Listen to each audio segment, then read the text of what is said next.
Arcane.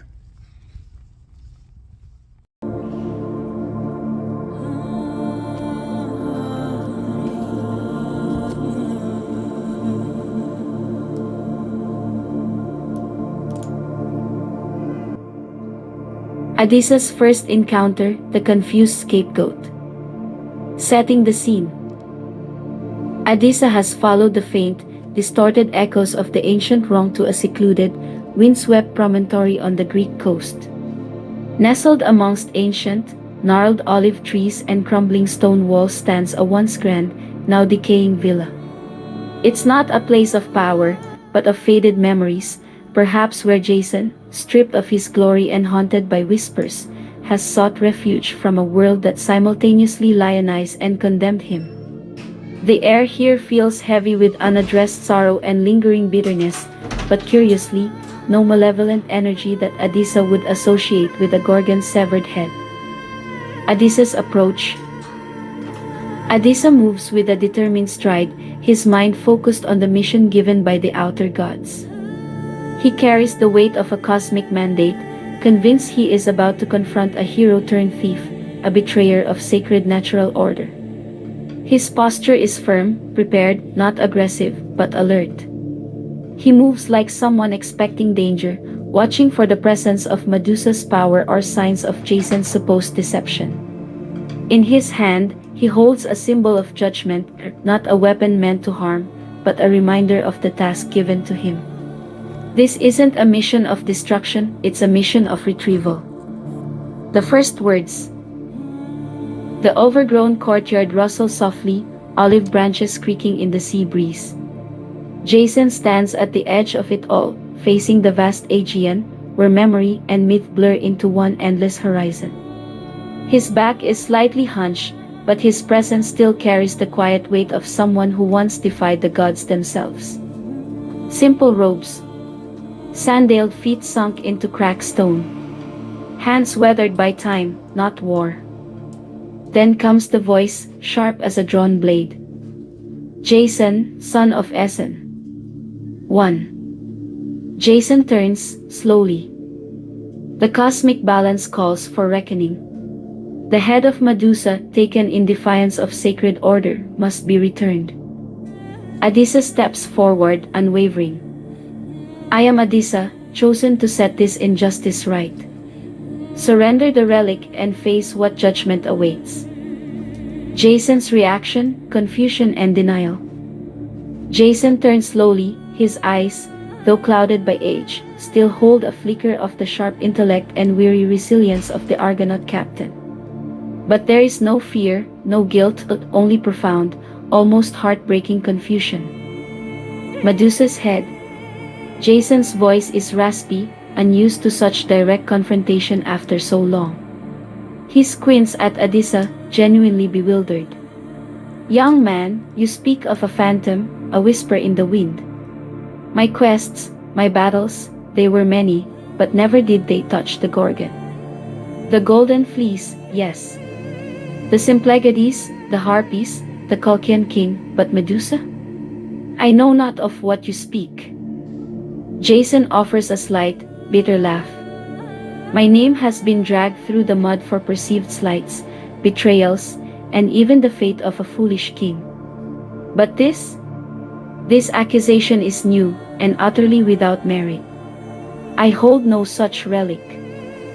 Defensive confusion, Jason's brow furrows, as if Adisa's words have reached him from a realm he cannot touch. The Golden Fleece, he murmurs, his voice weathered like driftwood, that was my charge. A task given by Peleus to reclaim my birthright. I crossed oceans, faced 2 kings who spoke in riddles and beasts that burned the sky, but never Medusa. His eyes shift, not evasively, but inward, combing through fractured recollections. The weight in his shoulders deepens. You say her name like I knew her, like she was mine to slay. I swear to you, by the oaths I kept and the ones I broke, I have never looked upon the Gorgon. A flicker of something sharper breaks through, anguish, tinted by exasperation. Gods know my tale's been twisted. They called me traitor when I failed to wed a kingdom. They carved my name into every misfortune that followed. And now this? He half laughs, bitter. Tell me, Adisa, who whispers these accusations in your ear? Whose song do you follow? He steps forward, not in defiance but in something more vulnerable, a desperate need to be believed. Have I become such a vessel for blame that even truths I never lived bleed through my legend? If Medusa's head is missing, and someone must pay, am I just the nearest name carved in myth? Adisa's weapon does not lower, but his purpose does, just slightly. The clarity he sought begins to fog, and something deep within, the weave seeker's intuition, tells him the fabric of reality here is warped, not by Jason's hand, but by something grander, more deliberate. Jason's gaze softens.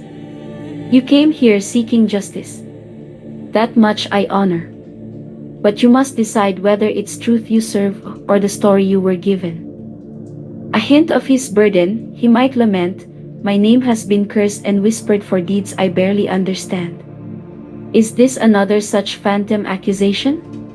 This reveals his long-standing suffering from a tarnished reputation, making him immediately more sympathetic.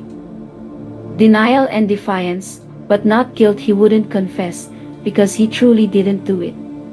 Instead, he'd deny it vehemently, not out of cunning, but out of a profound sense of innocence regarding this specific crime. He might even challenge Adisa's source of information, inadvertently pushing Adisa towards the real truth. 3. The stillness before the queen. The mantle of silence unfurls long before Uriali appears. It rises from the obsidian sand and coils through the marrow of Adisa's bones like a question unspoken. What have you truly come to return? He stands at the threshold of her domain, not a temple, but a wound in myth. Here, his senses sharpen. The scent of dust and sea carries something older, memory, regret, truth unclaimed. And though no one speaks, he feels it. This is not a place for righteousness. This is a place for reckoning. His heart beats slower now. He lowers his gaze, not in submission, but in reflection. His echo-seer's sight, still humming from Steno's trial, opens wider, not to find the enemy, but to listen for the echo of himself in the fracture. If I demand justice, he thinks, it must be justice shaped by powers older and higher than me. Even Metamon, mighty as he is, moves beneath a law not written by force. I am a thread, not the weaver. In that moment, his posture softens, shoulders drop, jaw unclenches, and breath moves not in preparation for battle, but as a song of alignment. He carries no anger, no accusation. Only the will to see clearly. That is the moment Uriali steps forth, brass hands gleaming, her serpent stilled. Not as a beast, not as a fury, but as a queen who has waited an eternity for someone to arrive empty enough to hear her. And so, her silence does not descend to crush. It opens to receive. He then snaps back to the present moment, a shifting perception. 4. The shifting perception, Adisa's intuition, echo-seer's sight. Adisa's battle-ready stance doesn't waver immediately, but his internal conviction begins to fray. His echo-seer's sight, perhaps a latent gift from the outer gods, begins to stir.